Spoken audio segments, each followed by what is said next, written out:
welcome back to my channel. So in this video, I'll be talking about how I handled rejection from law school and what that looks like for going forward. Because a lot of people don't post how to handle rejections from law schools because it's like a really big blow, and how to handle most people just talk about, their acceptance letters and things like that, which I'm really happy that you got into, the school that you wanted to go into, but not everybody gets that same opportunity. So when I first got my LSAT scores, I just applied to colleges. Like, I didn't care. So I applied to Berkeley, Irvine, UCLA, even though I knew I was going to get in. I applied to McGeorge, and I applied to Laverne, and I think that's all. I think I only applied to 5 because I was trying to stay in California. So that's all I applied to, and I didn't get into any of them. I got waitlisted at McGeorge, so with that, obviously taking into account my LSAT score was 147, my GPA 2.8, 9.3, but they don't round up, so it's 2.8. So with that situation, it's devastating because you're like, oh my god, I'm gonna go to law school, you're just so happy, and you kept getting rejection after rejection after rejection after rejection after rejection, and you kind of can't let that stop you from your end goal. Gotta kind of keep pushing. So most people's next step would be to retake the LSAT. That was not my next step. My next step was to actually what I'm actually currently doing now. I did take a semester off, so that fall semester I didn't do anything. I just worked to kind of just like de-stress from school and the whole situation. And I decided that my spring semester I was going to go back and do go to paralegal school, go back and take paralegal classes, which kind of like, to me, prepares you for law school because you're taking tours, you're taking contracts, you're taking legal research, you're taking civil procedure, all those things that you would take in your first year of law school anyways. So it kind of just helps you kind of get in the groove of law school on how to do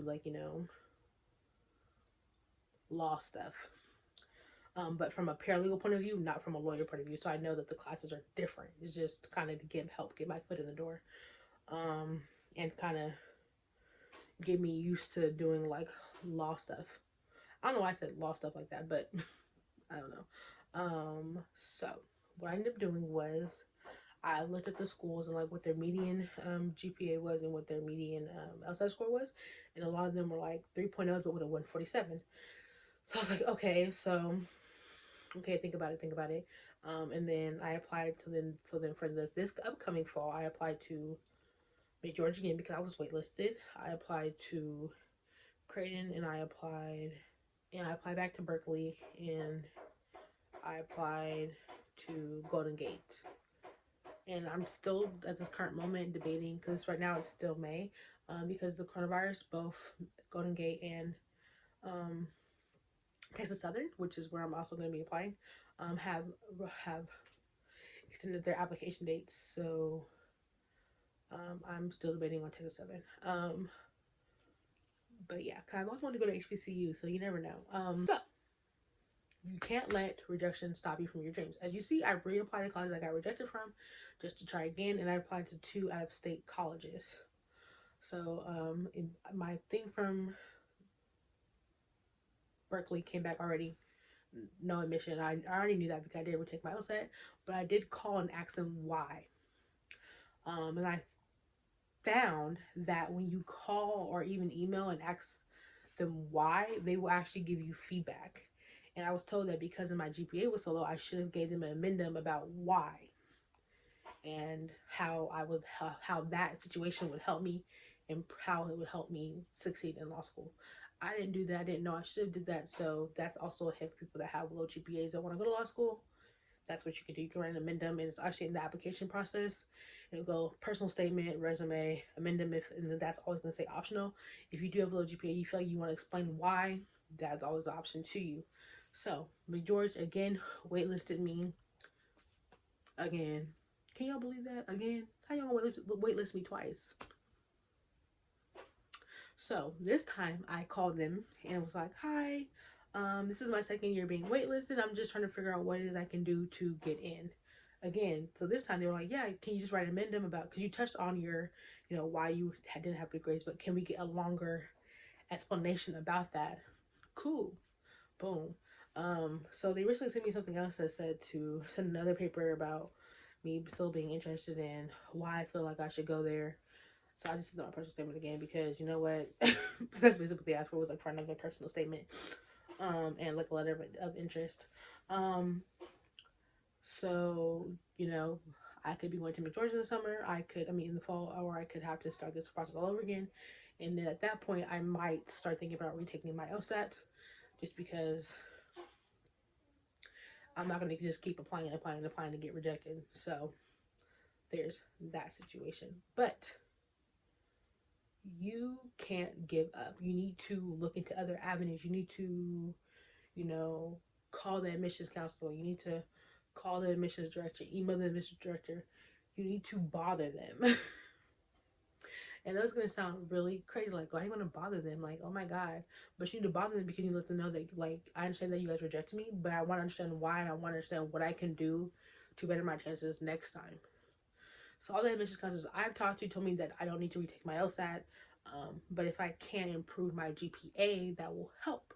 So obviously I'm taking these paralegal classes, so this will obviously help my GPA, but you know, it might not bump me up to a 3.0 cumulative.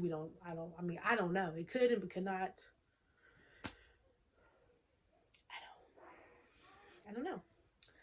But yeah, if anybody has any questions or wants to know like what else I did to kind of like help myself with the whole rejection process, because it was hard. It was devastating to be like, to watch my friends that I knew were going to law school, and I'm just like, I'm still here, not going to law school yet.